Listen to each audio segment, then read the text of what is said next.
Rio de Janeiro, do artista plástico francês Debré, contava com apenas 6 padarias em 1816. A informação é do próprio Debré, considerado um dos primeiros cronistas da vida urbana brasileira. Práticas e cheias de charme, as padarias e confeitarias representam um setor que tem crescido no Brasil desde 2018. Experimentar esses sabores pode ser uma deliciosa forma de se aproximar um pouco mais da nossa história.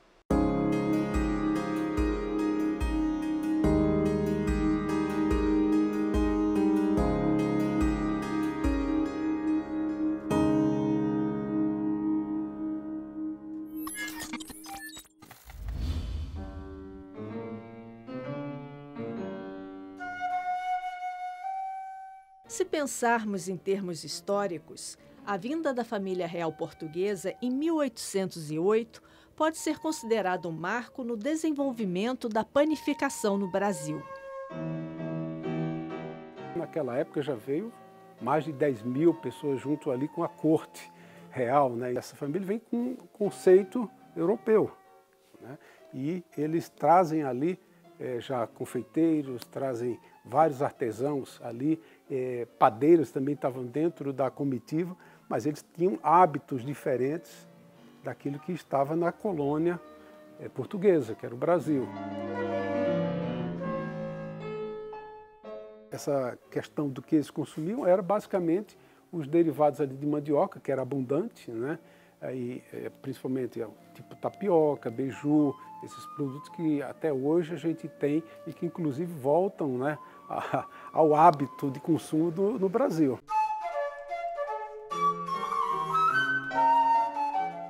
A confeitaria se tinha em vários locais maiores, porque era um ponto de encontro, era um ponto aonde a elite da cidade ia se encontrar.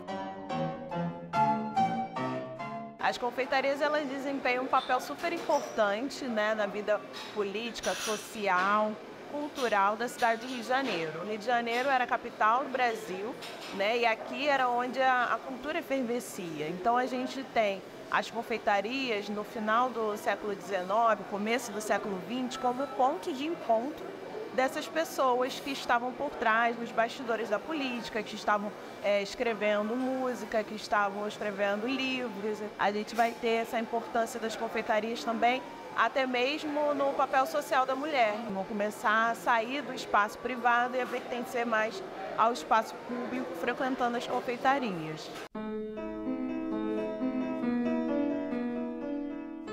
É no centro da cidade que encontramos a confeitaria mais antiga do Rio, ainda em funcionamento.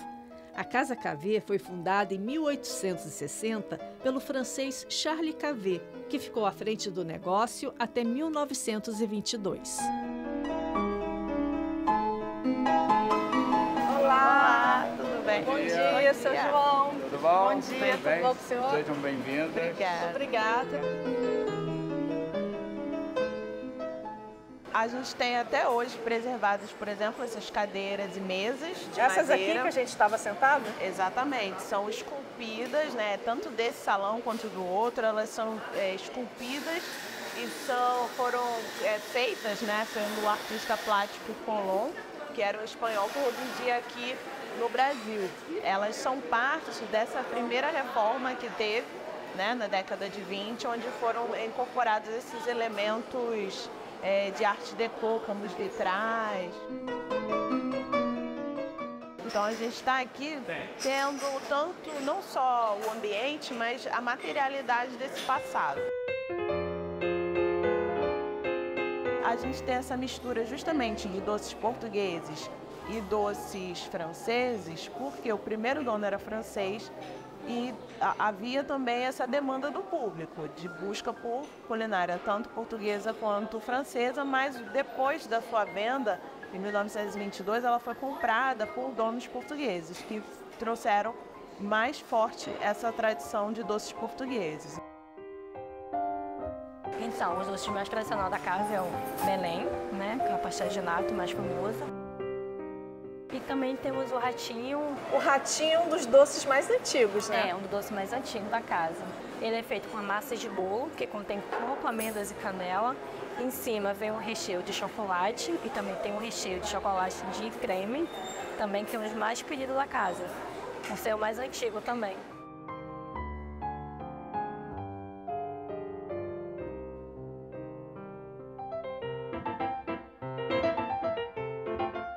Eles têm aqui tanto um quadro na entrada, como nas paredes, né, plaquinhas falando sobre um breve histórico, né, uma pequena biografia dos frequentadores da casa, né, essas pessoas importantes que passaram por aqui, como Mário de Andrade.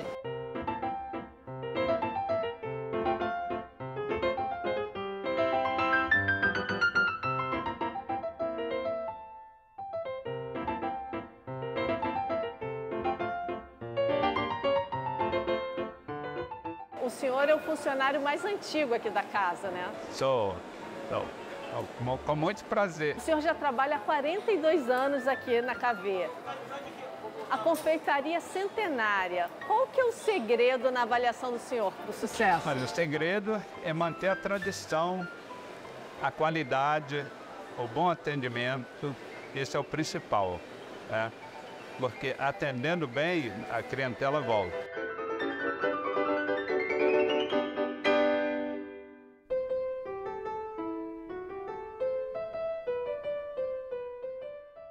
Bem perto da Casa KV fica uma confeitaria que é considerada um ícone do Rio de Janeiro.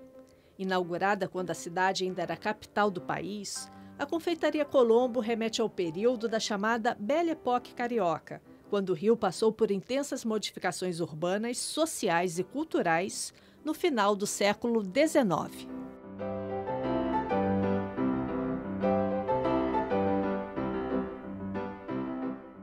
A gente está sob piso português, tá? A claraboia francesa.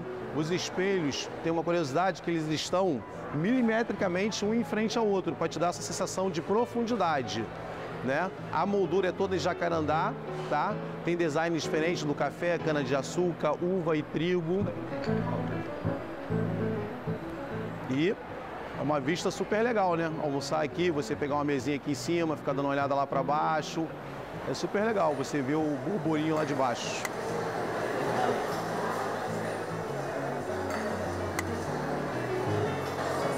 A Colombo, ela foi fundada no dia 17 de setembro de 1894 por dois portugueses, Manuel José Lebrão e Joaquim Borges Meireles.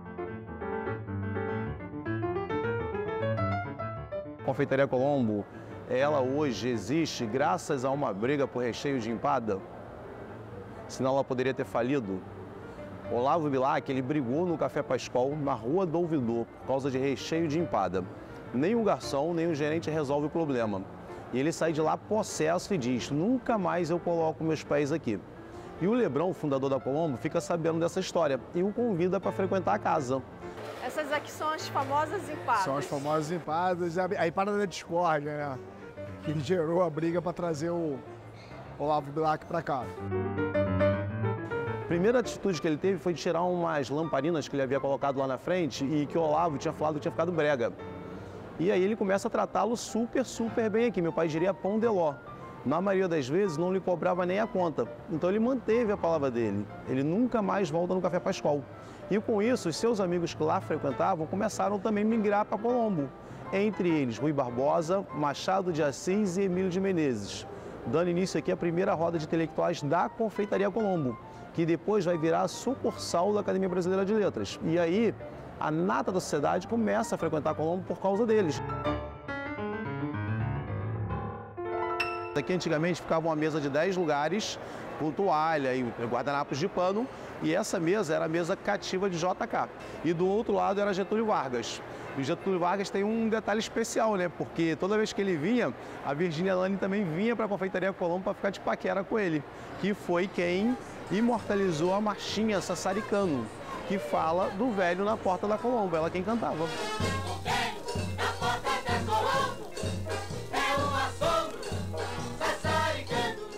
E uma outra coisa muito legal é lá em cima. Lá em cima, antigamente, ficava a orquestra da Confeitaria Colombo. Foi ali que Vila Lobos trabalhou. Chiquinha Gonzaga, quando vinha na Colombo, fazia questão de dar uma canja no piano da Colombo também.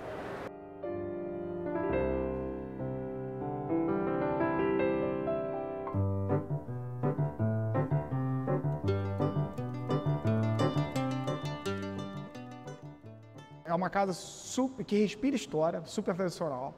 E a gente tenta manter a tradição, mas sem largar a evolução da própria confeitaria e panificação, né? Então a gente tem os produtos tradicionais da casa, como o pão Petrópolis, que a gente chama aqui de pão Blumenau, né? Que é um pão de quase 1 quilo, onde faz as torradas Petrópolis.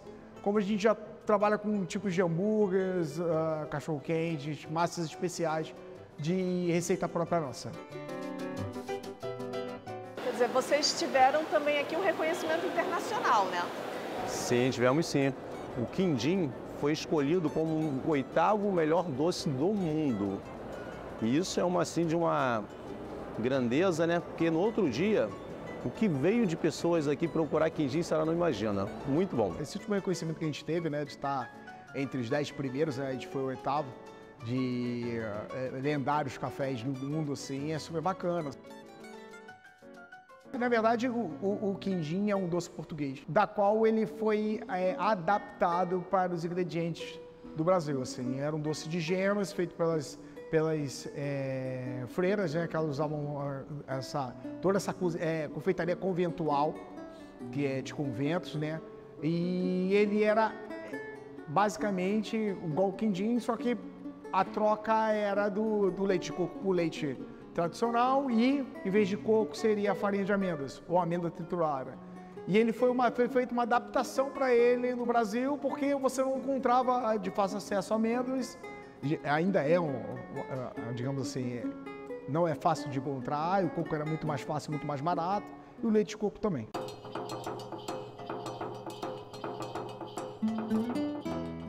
A gente tem também a adaptação através das africanas fazendo doces que seriam relidos, né? Receitas portuguesas relidas e recriadas com o que a gente tem aqui.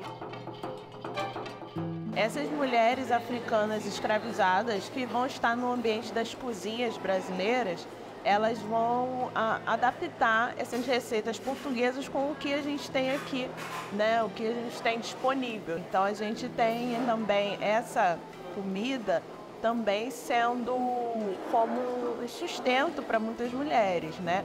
Muitas escravizadas de ganho e africanas livres também foram para as ruas para vender os seus quitutes, né? Os seus doces nos seus tabuleiros, as cocadas, os beijus, os quindins, para angariar fundos para o seu sustento e para a sua sobrevivência. O Brasil fez diversas adaptações de produtos que eram para vir de fora com nossos produtos de internos. E foi se formando uma confeitaria cada vez mais brasileira, assim. E aí a gente vem de uma safra eu posso falar de 20 anos para cá, de chefes brasileiros com essa vontade de transformar nosso ingrediente no protagonismo do que a gente faz. Então, você tem todos esses chefes que buscam cada vez mais entender dos ingredientes brasileiros e trazer eles para a nossa realidade e para fazer adaptações e releituras de pratos com ingredientes brasileiros. Então, eu acho que a nossa cozinha, a nossa confeitaria está muito pautada em cima disso.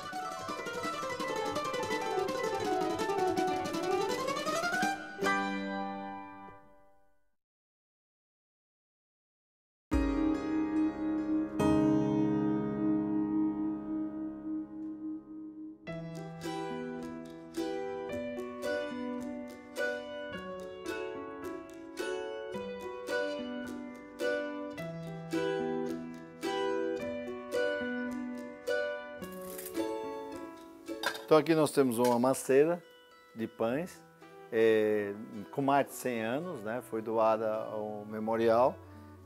Pode ver que é uma maceira robusta, né?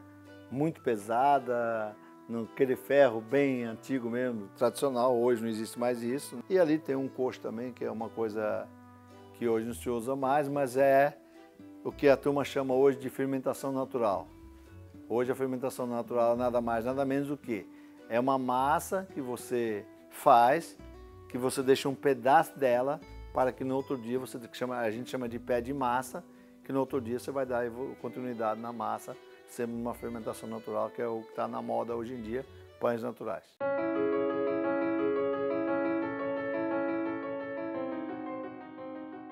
O aparecimento, né, das padarias no Brasil, ele vai se dando por caminhos diversos, aonde começava a ter a urbanização, a formação de vilas, as formações das freguesias, a formação das cidades, ali começavam também comércios a se estabelecerem dentro de um padrão de padaria.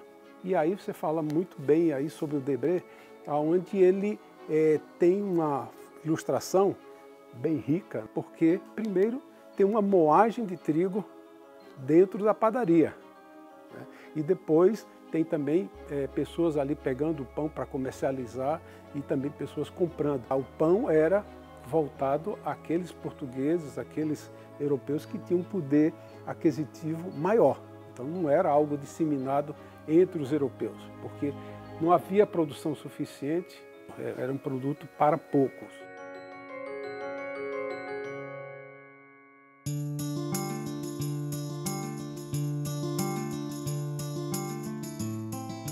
O Brasil, até 20 anos atrás, tinha 10 tipos de pães, 10, 12.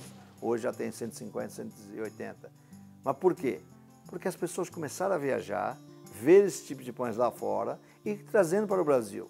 E o empresário da panificação foi se atualizando, porque quem não se atualiza morre. O número de padarias e confeitarias tem crescido no Brasil. São aproximadamente 270 mil empresas hoje no Brasil formalizadas ativas, sendo que o primeiro lugar vem em São Paulo, que já tem um hábito de consumo de padarias muito grande, fornece um serviço muito bom de padarias, é referência também.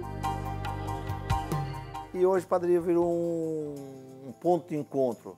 Eu costumo brincar que é a segunda sala da sua casa.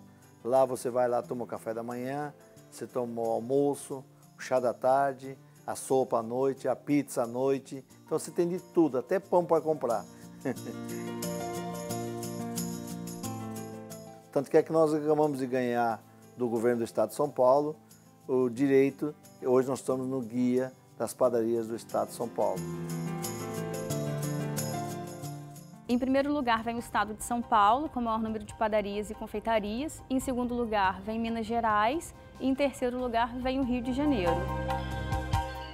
O setor de panificação dentro dos microempreendedores individuais, das micro e da pequena empresa, representa 99% de todas as empresas de panificação abertas no Brasil.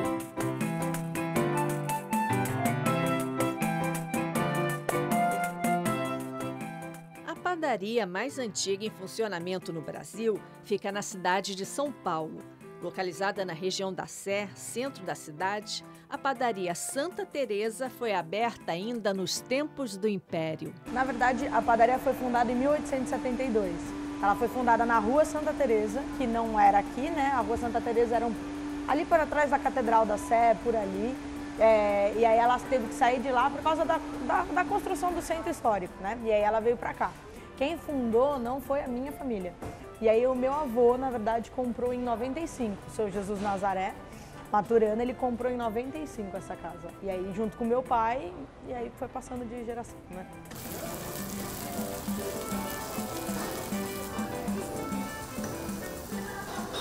De café da manhã, os itens mais vendidos são o pão na chapa, né? O café com leite, que é a média, ou o pingado, cada um chama de um nome. O pão na chapa com requeijão tem virado queridinho, né? E uma das coisas que a gente vende muito são salgados, que aí um dos salgados mais tradicionais da padaria é a nossa coxa creme, que é a receita já desde sempre, né?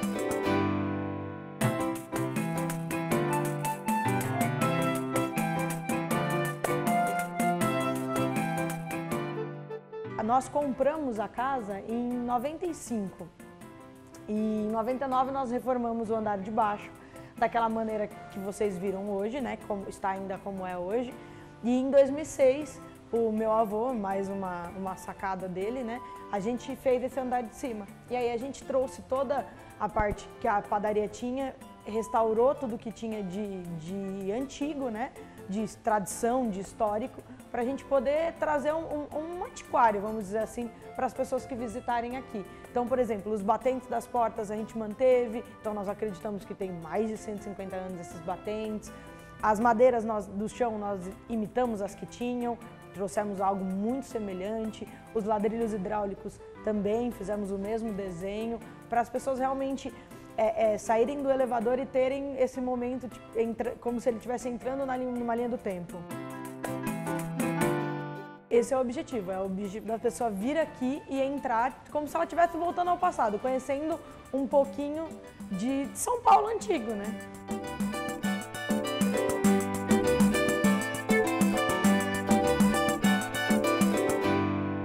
Desde 2018 é um setor que vem crescendo.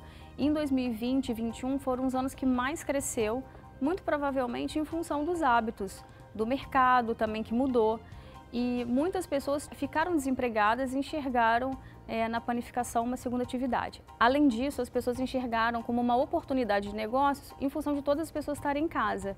Muitas pessoas começaram a produzir e identificaram aquilo como um negócio para aumentar a renda, e o mercado absorveu essa atividade, que até hoje os empreendedores, muitos continuam com essa atividade de panificação. Não foi só temporário, eles permaneceram, identificaram e continuaram perpetuando a atividade.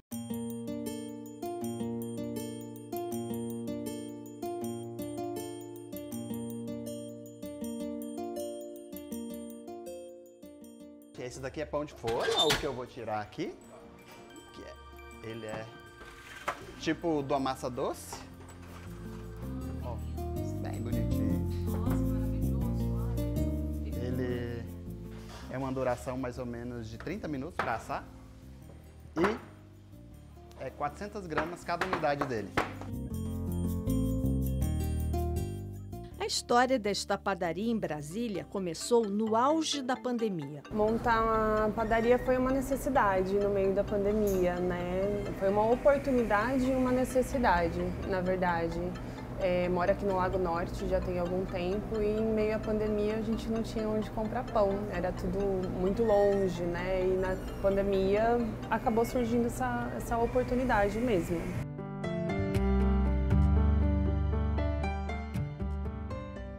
Kátia é paulista e foi de São Paulo que ela trouxe o nome para a padaria.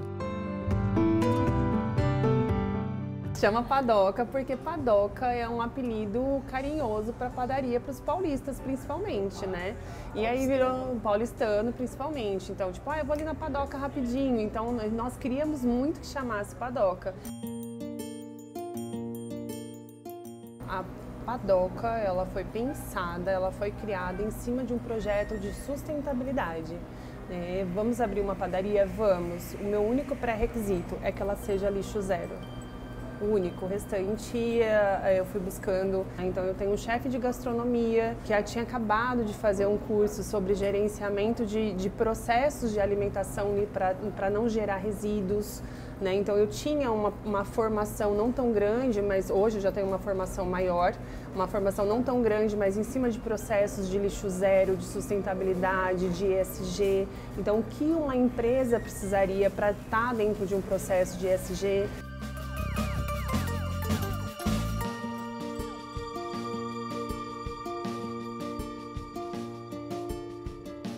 No cardápio estão as Carolinas, doces famosos em Ribeirão Preto, onde Kátia e a sócia se conheceram. Carolina é o nosso carro-chefe da casa de confeitaria. O pessoal nosso que faz hoje a Carolina, a gente fez eles se especializarem em Sebrae, Senai, todo mundo ajudou nesse processo da gente conseguir escalar a Carolina sem usar plástico. Então, a nossa Carolina é lixo zero, é sustentável.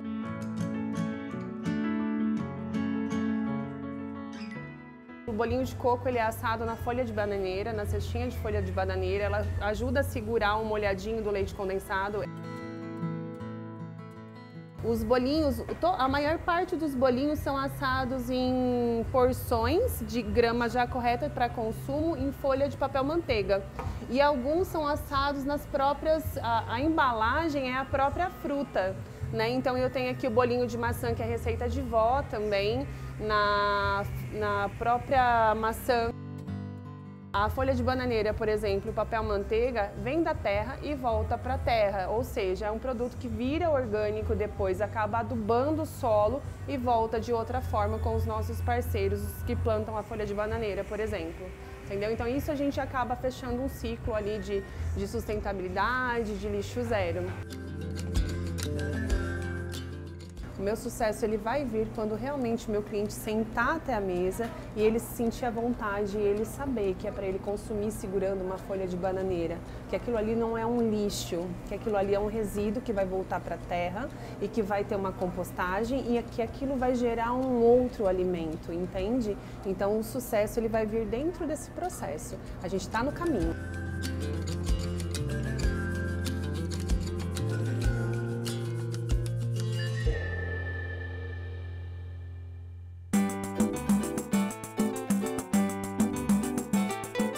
Eu falo que é um dos melhores pudins no continente, né? Porque o Brasil é o tamanho de um continente. Não tem quem coma que não fala que ele é um dos melhores pudins que já experimentaram na vida. Mas para pelo menos umas 2 pessoas, no mínimo, né? Ah, eu como sozinho. Sozinho.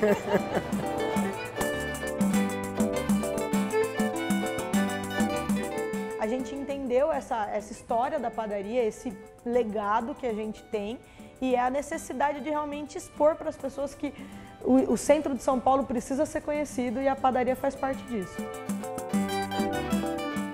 Você tem algum tipo de pão preferido? Ah, isso aí, o pão francês, né? Bem tradicional, bem histórico, bem... que todo mundo gosta de um pão francês quentinho, com manteiguinha, que dá um carinho.